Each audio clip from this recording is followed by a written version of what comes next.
Mereka menyangka iblis itu yang tidak terlihat, padahal iblis yang dimaksudkan adalah Yudas. Siapa yang paham itu? Barnabas, pengikut Nabi Isa yang paling jeli dan cerdas.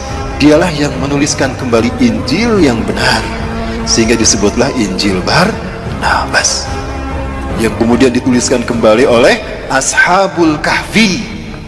Siapa yang menulisnya? Ashabul Kahfi. Pimpinan Ashabul Kahfi, Maximilianus. Bapak Ibu yang dirahmati Allah, terungkap semua misteri ini kan, semua fitnah sejak zaman Nabi Musa sampai Nabi Isa. Nanti kita bedah di masa fitnah di zaman kita.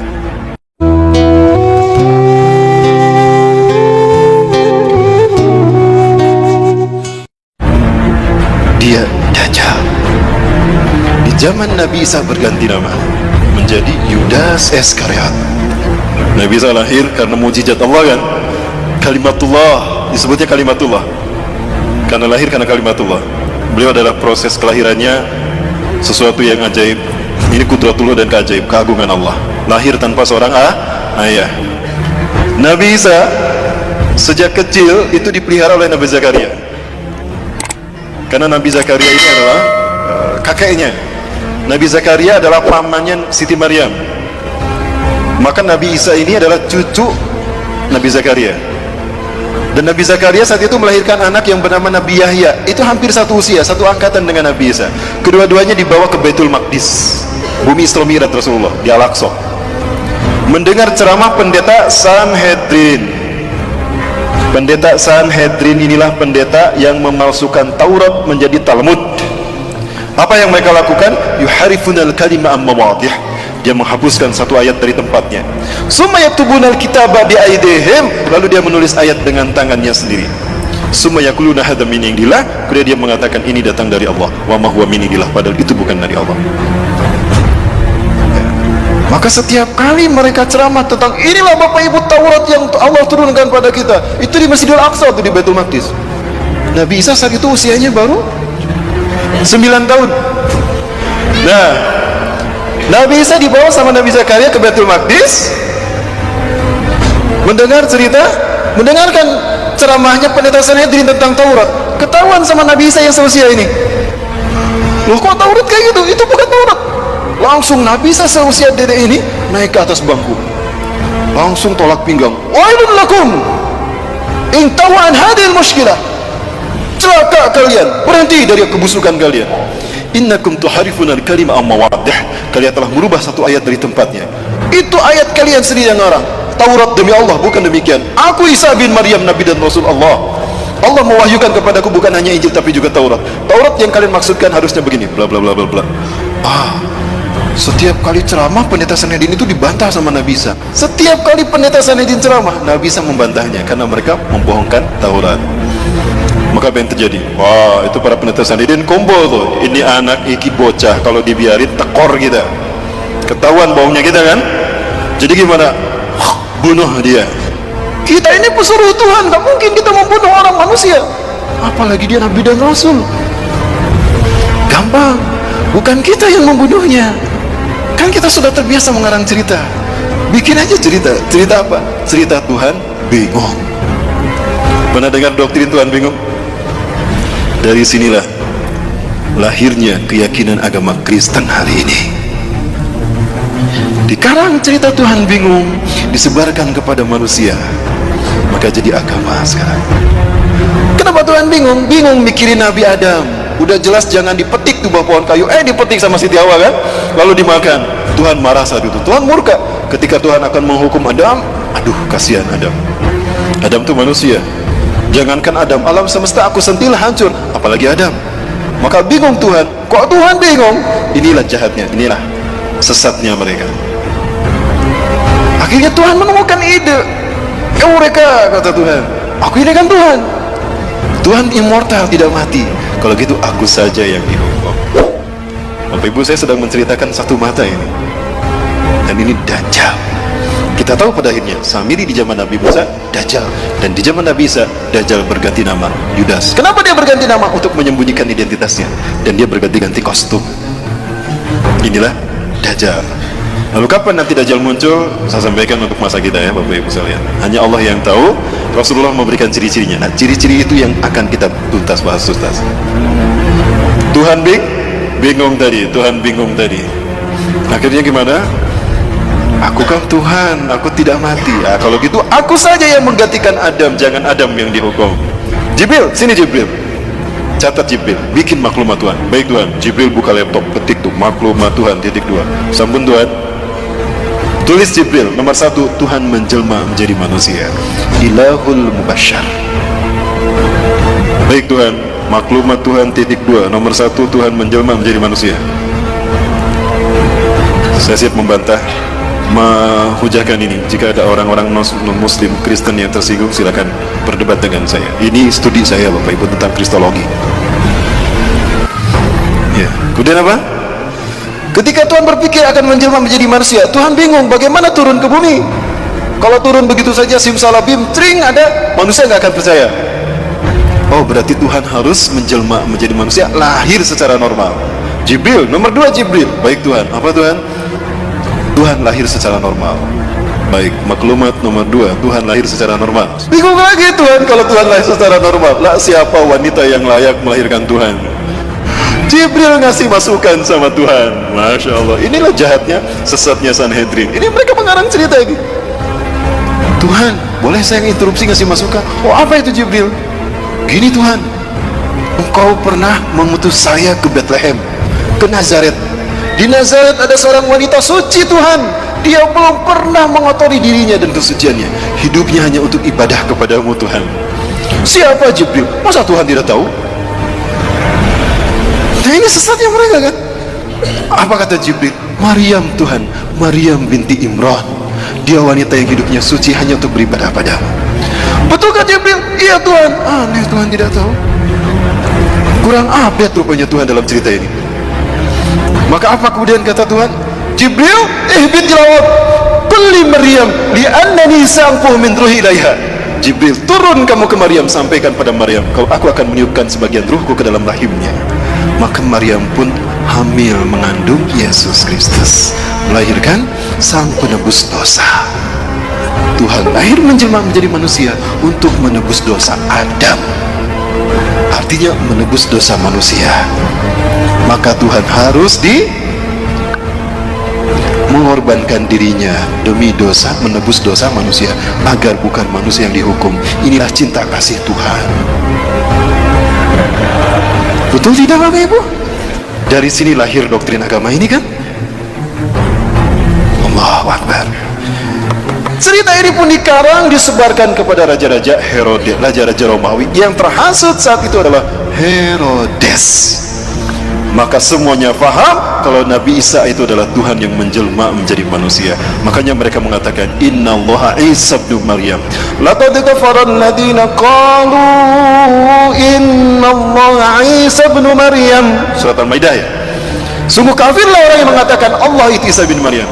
Nah, ini dari kalangan orang-orang ini, pendeta Sanhedrin yang di zaman Nabi Zakaria mereka memasukkan Taurat menjadi Talmud. Dan ini bujuk rayu siapa? Dajjal. Kemudian Bapak Ibu yang mati Allah, maka ketika cerita ini disebarkan, fahamlah Nabi Isa kalau nyawanya terancam. Maka Nabi Isa pergi meninggalkan Palestina, meninggalkan Yerusalem, meninggalkan Al-Quds, mengembara. Saat itu usianya genap 12 tahun. Mengembara Nabi Isa alaihissalam.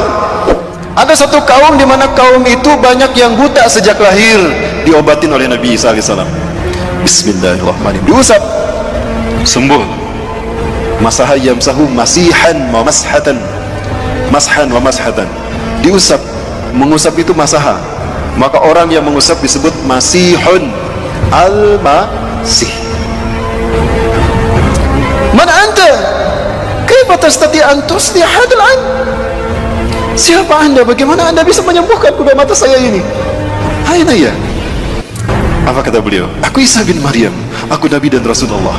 Berimanlah kepadaku. Engkau Nabi dan Rasulullah? Iya. Allah telah mengutusku menjadi Nabi dan Rasul bagi kalian. Dijelaskan dakwah Nabi Isa. Berimanlah mereka. Salah satu dari mereka yang beriman bernama Barnabas. Mengembara lagi.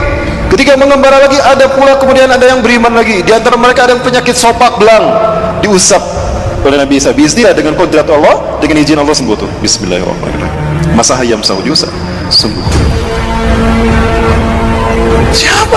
Kenapa anda bisa menyembuhkan? Demi Tuhan, bukan manusia yang bisa menyembuhkan ini. Aku manusia, aku Isa bin Maryam. Hati-hati, aku Isa bin Maryam, Nabi dan Rasul kalian. Dakwah mereka, didakwahi mereka sama Nabi Isa. Berimanlah mereka. Salah satu di antara mereka bernama Yakobus. Terus berdakwah tuh kemana-mana. Di antara mereka beriman semua. Kemudian ada 12 orang yang kemudian menjadi murid Nabi Isa alaihissalam. Kemanapun Nabi Isa pergi, mereka menemaninya. Itulah yang kita kenal dengan sebutan Hawariyun. 12 orang. Nah, ini Bapak Ibu sejarah Nabi Isa. Nah, Dajjal masuk ke tengah-tengah Hawariyun. Jumlah mereka yang tadinya 12 menjadi 13.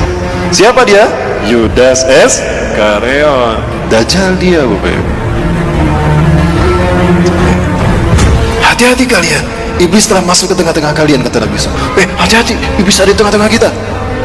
Mereka menyangka iblis itu yang tidak terlihat, padahal iblis yang dimaksudkan adalah Yudas. Siapa yang paham itu? Barnabas, pengikut Nabi Isa yang paling jeli dan cerdas. Dialah yang menuliskan kembali Injil yang benar, sehingga disebutlah Injil Barnabas, yang kemudian dituliskan kembali oleh Ashabul Kahfi. Siapa yang menulisnya? Ashabul Kahfi. Pimpinan Ashabul Kahfi Maximilianus. Bapak Ibu yang dirahmati Allah, terungkap semua misteri ini kan, semua fitnah sejak zaman Nabi Musa sampai Nabi Isa. Nanti kita bedah di masa fitnah di zaman kita. Di zaman Nabi Muhammad ada sosok yang diduga Dajjal. Dia bernama Ibnu Soyad. Ciri-cirinya mirip Dajjal, tapi ternyata dia bukan Dajjal. Ya. Rasulullah belum pernah bertemu Dajjal. Yang pernah bertemu dengan Dajjal adalah Tamim Ad-Dari, seorang sahabat dari Persia, sekampung dengan Salman Al-Farisi. Dia adalah seorang pelaut. Dia melihat Dajjal dengan mata kepala sendiri. Ini satu dalil kuat bagi kita bahwa Dajjal itu manusia, bukan Fomeo. Setelah sampai kepada momen terkait dengan Yudas Iskariot ini, pengkhianatannya, Allah berfirman pada Nabi Isa, Isa bin Maryam, aku akan menyampaikan engkau kepada saat dimana engkau akan aku angkat. Ya, Bapak Ibu silakan buka Quran surat Al-Imran ayat 55. Nabi Isa merasakan akan ada pengkhianatan dari Yudas Iskariot dan kaumnya. Para pendeta Sanhedrin berhasil menipu Raja Romawi yang bernama Herodes, atau orang menyebutnya Herodus yang agung, the Great Herodus. Maka saat itu Herodus dan pasukan Romawi datang mencari-cari Nabi Isa untuk menangkap Nabi Isa dan menyalib Nabi Isa alaihissalam. Allah wahyukan itu pada Nabi Isa. Maka Nabi Isa memahami itu, kemudian Nabi Isa berfirman. Ada dalam Quran surat As-Saff. A'udzubillahi minasyaitonirrajim. Iz qala Isa ibn Maryam lil hawariyyin man ansari ila Allah. Ya, surat As-Saff. Ingatlah ketika bersabda Isa bin Maryam ke Hawariyyin, siapakah yang akan menolong aku untuk menegakkan agama Allah? Qala al-hawariyuna nahnu ansarullah. Itu saat terakhir perpisahan dengan Nabi Isa. Kemudian Nabi Isa mengatakan, kelak di antara kalian ada orang yang berkhianat kepadaku dan dia menggantikan tempat kedudukanku. Ya. Kemudian apa yang terjadi Bapak Ibu? Datanglah seseorang kepada Nabi Isa dan kaumnya Hawariyun. Intabi wa antum, intabi wa antum. Bersembunyilah kalian, bersembunyilah kalian. Wa anta ya Masih Nabi Allah. Anda juga ya Nabi Allah. Anda harus bersembunyi. Kenapa? Sesungguhnya Herodes dan tentaranya Romawi dan juga para pendeta Sanhedrin sekarang datang untuk menyangkap Anda dan menyalib Anda Tuanku. Maka Nabi Isa kemudian memerintahkan kaumnya bersembunyi, termasuk Nabi Isa pun bersembunyi. Bersembunyilah semuanya. Nah, Herodes bilang, aku tahu kalian bersembunyi di sekitar sini. Begini saja, kata Herodes, aku tawarkan dengan bijaksana. Siapa di antara kalian yang mau memberitahukan di mana Al-Masih bersembunyi? Aku tidak akan menangkap kalian. Yang aku butuhkan Al-Masih. Siapa di antara kalian yang mau memberitahukan kepadaku di mana Al-Masih bersembunyi? Aku akan berikan dia sepertiga harta kerajaan Pontius Pilatus atau harta kerajaan Herodes, dan aku akan mengangkatnya sebagai patih kerajaanku. Yudas Iskariot, Dajjal. Aku butuh kekuasaan untuk mempengaruhi manusia, dan aku butuh harta untuk keliling dunia. Kalau gitu aku saja yang memberitakan. Pucuk dia cinta ulam tiba, kata dia. Keluarlah dia berbicara kepada Herodes, ya, berbicara kepada siapa? Herodes, Raja Romawi. Aku tahu di mana Al-Masih bersembunyi. Ikuti aku. Ketika dia akan masuk ke tempat Nabi Isa bersembunyi, di situ Allah berfirman kepada Nabi Isa. Quran surat Ali Imran ayat 55. Iz qala Allahu ya Isa, iz qala, ingatlah ketika berfirman, ingatlah Muhammad qala ketika berfirman. Siapa? Allah. Ya Isa, hai Isa, ini mutawaffika.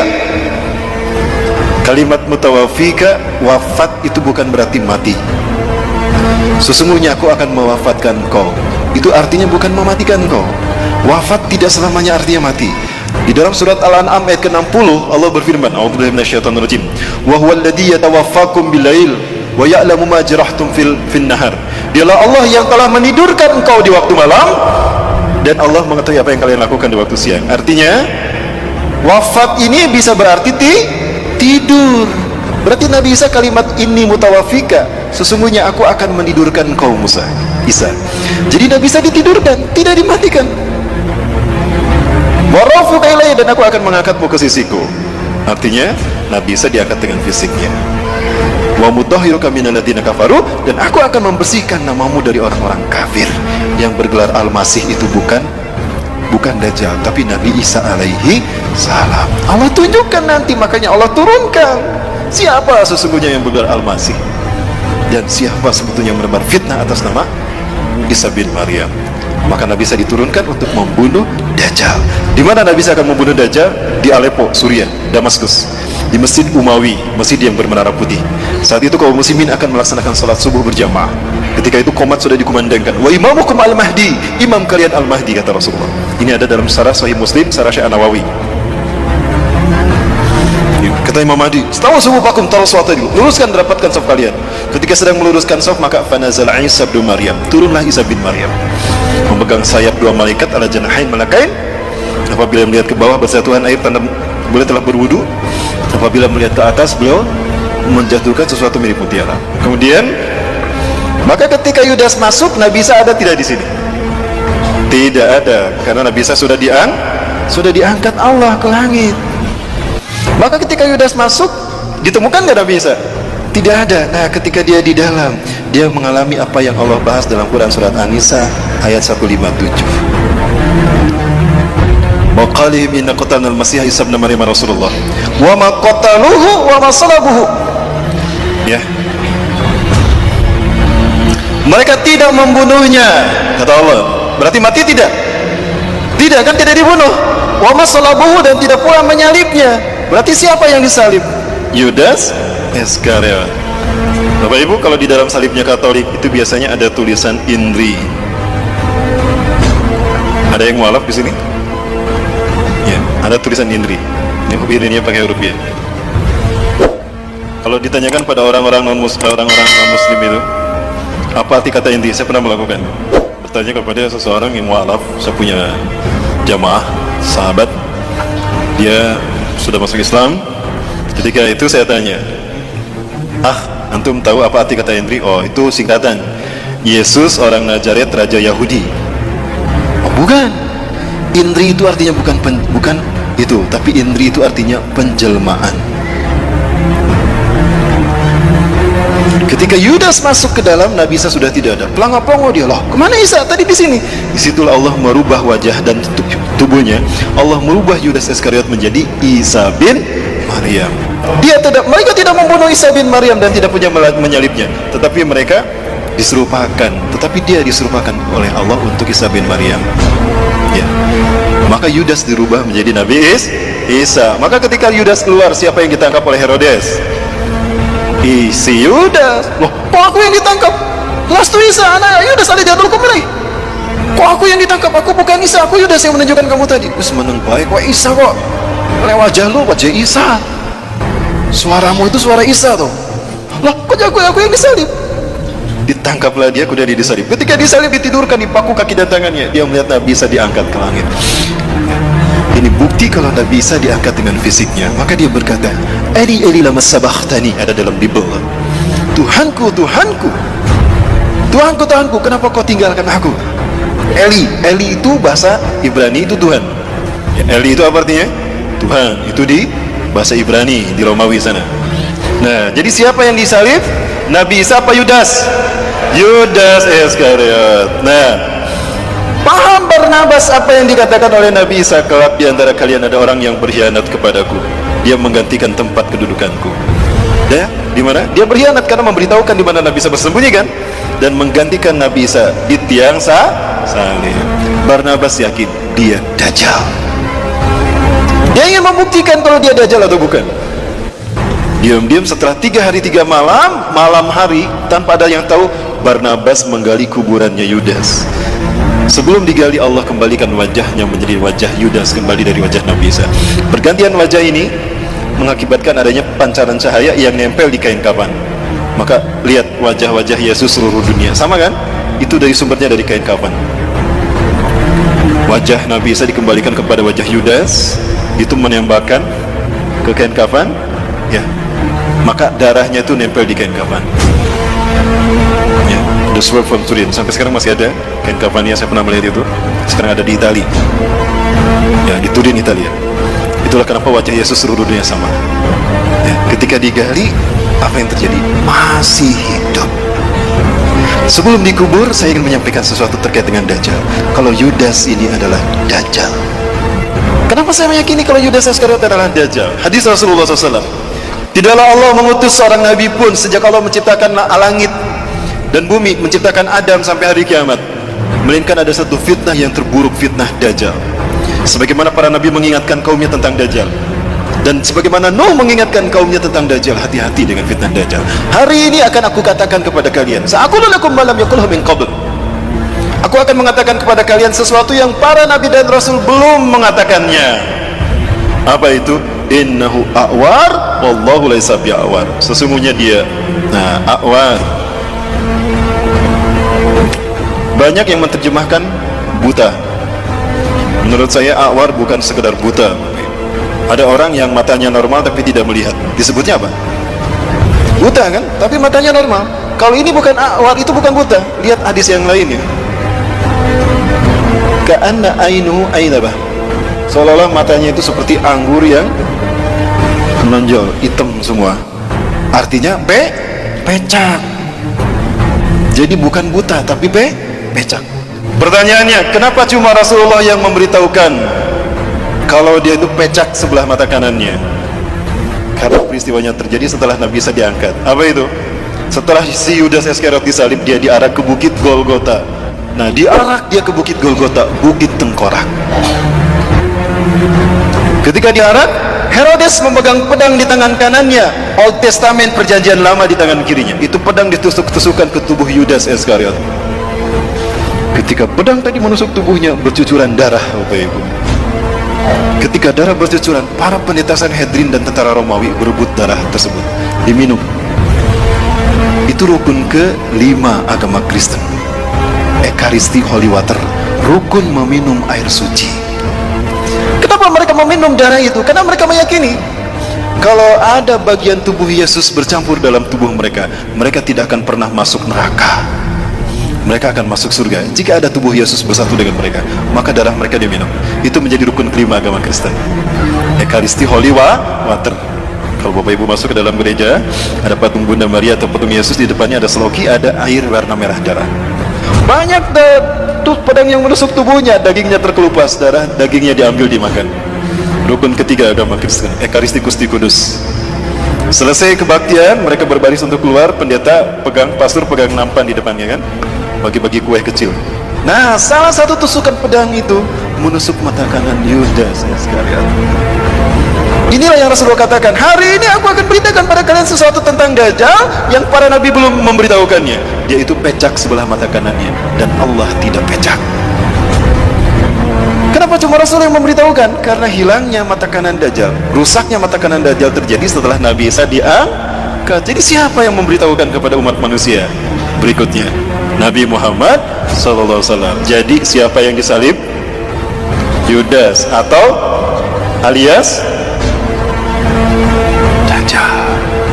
Orang Kristen pun yakin dia akan turun. Bapak Ibu, di HP saya ada tayangan dalam bahasa Inggris. Ternyata mereka sudah yakin betul bahwa Tuhan yang mereka sembah itu salah, bahwa Tuhan yang mereka sembah itu ternyata adalah dalam menurut umat Islam. Dan mereka yakin sebentar lagi Isa yang sesungguhnya, the truth Al-Masih will come to kill this Antichrist. Itu kata mereka. Saya tunjukkan ini adalah masjid yang menjadi tempat pertemuan Nabi Isa alaihissalam dengan Dajjal. Rasulullah SAW menyebutkan saat itu kaum muslimin akan melaksanakan salat subuh. Wa imamukum al-mahdi, dan imam kalian adalah al-mahdi. Ketika qomat tadi kan Nabi Isa turun ya. Nah, Nabi Isa turun. Di mana turunnya? Di masjid